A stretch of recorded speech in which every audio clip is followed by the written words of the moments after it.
The alarm buzzed at 6 a.m., cutting through the silence of her small apartment.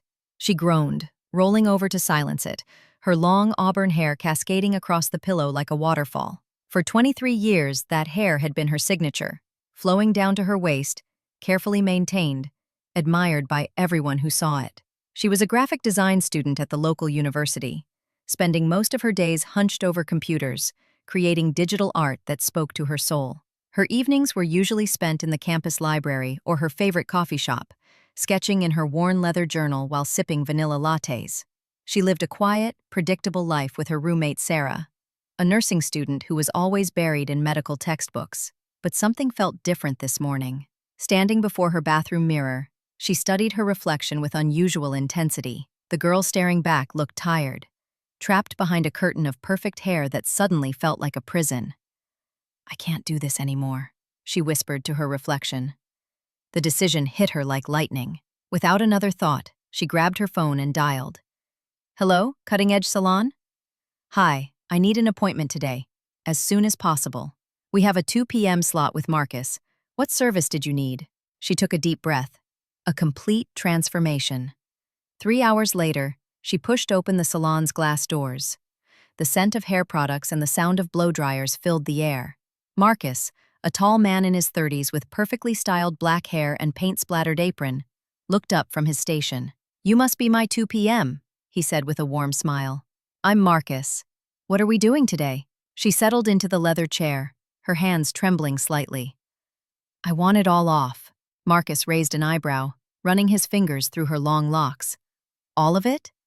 This is beautiful hair, are you sure?" "I've been hiding behind it for years," she said, meeting his eyes in the mirror. "I'm Emma, by the way. I'm 23, and I just realized I don't even know who I am underneath all this hair." "Emma." Marcus nodded thoughtfully. "That's a brave decision. What length are we talking?" "A pixie cut. Something that will force me to face the world differently." Marcus studied her face in the mirror, then smiled. "I think you're going to love what you see.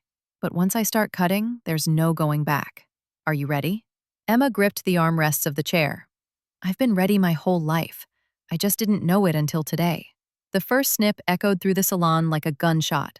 A 12-inch piece of hair fell to the floor, followed by another, then another. With each cut, Emma felt lighter, freer. Other clients stopped their conversations to watch the dramatic transformation unfolding. "Tell me about yourself, Emma," Marcus said as he worked, his scissors moving with expert precision. "What made you decide on such a big change?" "I've always been the quiet one, the girl who blends into the background," she replied, watching her hair pile up around the chair.